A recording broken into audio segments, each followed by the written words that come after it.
Movies వస్తున్నాయి కదా అన్నా. సంక్రాంతికి మూవీస్ వస్తున్నాయి కదా అవునన్నా. ఎట్లా ఉండబోతున్నాయి? సంక్రాంతి 3 సినిమాలు రాబోతున్నాయి అన్న. ఒకటి game changer pan India movie అది. సో మన రామ్ చరణ్ అన్న హీరో నటిస్తున్నాడు, ఆ సినిమా రాబోతుంది. ఆ ఇంకోటి మన బాలయ్య బాబు ఒక వెండి తెరకి ఒక మంచి అయిపోయిన వ్యక్తి ఎవరంటే బాలయ్య బాబు, కాబట్టి తను డాకు మహారాజ్ సినిమా రాబోతుంది. అది మన బాబీ డైరెక్షన్ లో రాబోతుంది.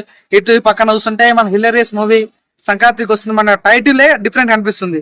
సంక్రాంతికి వస్తున్నాం, సాధారణంగా సంక్రాంతి కలిసి సినిమా వస్తుంటాయి కానీ ఈ సినిమా పేరు సంక్రాంతికి వస్తున్న టైటిల్ క్రేజ్ అనిపించింది. బట్ అనిల్ రాపుడే ఆ డైరెక్షన్ గానీ మా వెంకీ యొక్క యాక్టింగ్ కానీ ప్రజలకు తెలిసిందే, చాలా కామెడీ ఉంటాయి. కాబట్టి వీళ్ళు కాంబో ఆల్రెడీ F1 F2 చూసాం, F3 చూసాం. కాబట్టి 100% ఈ 3 మూవీలు కూడా మంచి హిట్ కావాలని కోరుకుంటున్నా. సో ఒక్కొక్క దాని గురించి మాట్లాడిన గేమ్ చేంజర్ గొప్ప ఏంటంటే శంకర్ ఇప్పుడు తెలుగు హీరోతో ఎవరు చేయలేదు. ఫస్ట్ టైం తెలుగు హీరోతో సినిమా చేస్తుంటో అది రామ్ చరణ్ తోనే. రామ్ చరణ్ గొప్పతనం ఏంటంటే రామ్ చరణ్ మన ఇప్పటివరకు సుకుమార్ మీ అంటారు, రాజమౌళి అంటారు. సుకుమార్ కి ఇండస్ట్రీ హిట్ ఇచ్చిన వ్యక్తి రామ్ చరణ్ రంగస్థలం ద్వారా. రాజమౌళి పెద్ద డైరెక్ట్ అయినప్పటికీ కూడా రాజమౌళికి ఆల్ టైమ్ ఇండస్ట్రీ హిట్ ఇచ్చిన వ్యక్తి రామ్ చరణ్ మగవీర ద్వారా. సో రామ్ చరణ్ కి రికార్డు కొత్త కాదు. తను ఇవన్నీ నాకు చాలా చిన్న అనిపిస్తాను, ఎందుకంటే ఎక్కడ చిరుతా ఎక్కడ త్రిబులర్, అక్కడ నుంచి మొదలైన తన యాత్ర ఈరోజు త్రిబులర్ వచ్చేకి ఆస్కార్ కొట్టడం అనేది చాలా గొప్ప అనిపించింది. సో మట్టిలో మాణిక్యమంటారు కదా, అలాంటి వ్యక్తి నాకు చాలా బాగుంటుంది. చాలా డిసిప్లిన్ గా ఉంటాడు. ప్రతి నిమిషం కూడా అరే ఈయనలాగా ఉండాలి అన్న ఫీలింగ్ ఉంటాడు. మనం ఎక్కడి నుంచి వచ్చినా మనం ఆ మూల మర్చిపోకుండా ప్రతి సెకండ్ కూడా ఆయన వ్యక్తిత్వాన్ని ప్రజలకు బాగా అనుకూలిస్తుంది. కాబట్టి నాకు చాలా బాగుంది. ఇంకోటి ట్రైలర్ కూడా చాలా డిఫరెంట్ అనిపిస్తుంది అన్న. ట్రైలర్ చూస్తుంటే ఒకసారి మన రాజకీయ నాకు కనిపిస్తాడు, ఒక దగ్గర స్టూడెంట్ లా కనిపిస్తుండు, ఒక దగ్గర కలెక్టర్ లా కనిపిస్తుండు, ఒక దగ్గర చూసుకుంటే మన పోలీస్ గెటప్ కనిపించాడు. అసలు ఏముంది అసలు ఈ ట్రైలర్ చూస్తున్నప్పుడు మేము డీ కోడ్ చేయలేకపోతాం. అసలు ఎంత చూసినా కూడా దొరకలేకపోతున్నాయి. ఇంత క్రేజీగా ఎట్లా తీసావు శంకర్ అన్న ఫీలింగ్ నాకు కలిగిందన్న. సో దీనికి ప్రొడ్యూసర్ దిల్రాజ్ కూడా చాలా డబ్బులు ఖర్చు పెట్టాడు.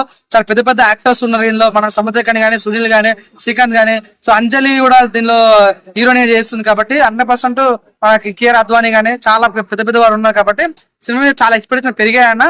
సో అంతమొచ్చిన నాన్న హైరాణ సాంగ్ కానీ, రామచ్చ సాంగ్ కానీ 100% ఒక రకమైన క్యూరియాసిటీ పెరిగింది. 100% గేమ్ చేంజర్, ఒక మాస్ ఇట్టు కొట్టాలని మొన్న పవన్ కళ్యాణ్ కూడా చెప్పాడు. సినిమా చాలా బాగుండబోతుందని. రాజమౌళి సినిమా చూస్తాడు ఆల్రెడీ, రాజమౌళి కూడా చాలా బాగుందని చెప్పాడు. మెగాస్టార్ సినిమా చూస్తాడు, మెగాస్టార్ చాలా బాగుందని చెప్పాడు. మన పుష్పరాజ్ మన ఏదైతే సుకుమార్ కూడా చూసి సినిమా బాగుందని చెప్పాడు. కాబట్టి సో వీళ్ళందరూ చెప్తుంటే అర్థమైంది అంటే సో గేమ్ చేంజర్ మంచి ఇట్టు కొట్టబోతుంది నమ్మకం కలిగింది. తాకు మహారాజ్ గొప్పతనం ఏంటంటే అన్న బాలయ్య బాబు అంటే తమనంటే బాలయ్య బాబు. సో వాళ్ళిద్దరి మధ్యలో కాంబినేషన్ చాలా కొత్తగా ఉంటుంది అనమాట. బీజిఎం చాలా బాగా అనిపించింది. డాకు మహారాజ్ ఆ సాంగ్ ఎంట్రీ సాంగ్ చాలా బాగా అనిపించింది. ట్రైలర్ అబ్జర్వ్ చేస్తుంటానా అసలు ఒక డైలాగ్ వాడారు, నీ ఎవరు అంటే మైకిల్ చేస్తాను డైలాగ్ వాడారు. కానీ నా పేరు నానాజీ అన్నాడు. అలా నానాజీ అంటే జీ అన్నంత మాత్రాన్ని జీ అనాలన్న డైలాగ్ కానీ బాలయ్య కాన్సెప్ట్ వస్తాడు అన్న. చిన్నపిల్లలు కాపాడే కాన్సెప్ట్ కానీ, ఒక ఫ్యామిలీ కాపాడే కాన్సెప్ట్ కానీ అలాంటి కాన్సెప్ట్ వస్తారు. కాబట్టి సో డాకు మహారాజ్ చాలా ఎక్స్ప్రెషన్ మీరు ఎందుకంటే అంటేనా ఎనిమిది సినిమాలో ఎవరైతే బాబీ డియోలో ఏదైతే విలన్ చేశాడో కానీ ఈ సినిమాలో విలన్. సో ఆయన ఎట్లా ఉండబోతుందో అని అంచనా ఎత్తుగా కలిగింది. ఇంకోటి దసరా సినిమా విలన్ కూడా సినిమాలో విలన్. సో 100% బాలబాబు సరైన విలన్స్ ఎవరైనా అంటే వీళ్ళిద్దరు అని చెప్పుకోవచ్చు అన్న. 100% మాస్ వర్సెస్ మాస్ ఇటు కొట్టబోతున్న నమ్మకం కలిగింది. సో 100% మంచి ఇటు వెళ్ళాలని కోరుకుంటున్నా. రెండింటి మధ్యలో సంక్రాంతి హిట్ అవుతుంది. సంక్రాంతికి వస్తున్న సినిమా డిఫరెంట్ కాన్సెప్ట్ అన్న. ఆ గేమ్ చేంజర్ కొద్దిగా మాస్ ఉంటది, డాక్ మార కొద్దిగా మాస్ ఉంటది. కానీ చిన్న మాస్ మనం ఎక్స్పెక్ట్ చేయొద్దు. ఎందుకంటే వెంకీ అంటే హిలరియస్ కామెడీకి పెట్టిన పేరు, డైరెక్టర్ కూడా కామెడీ పెట్టిన పేరు. కాబట్టి సో ఇది అంటే చూడండి సంక్రాంతికి మనకు ఒక అవుట్ పోతే ఎలా అంటారు కన్నా వెజ్ ఉంటుంది, నాన్ వెజ్ ఉంటుంది, అన్ని ఉంటాయి.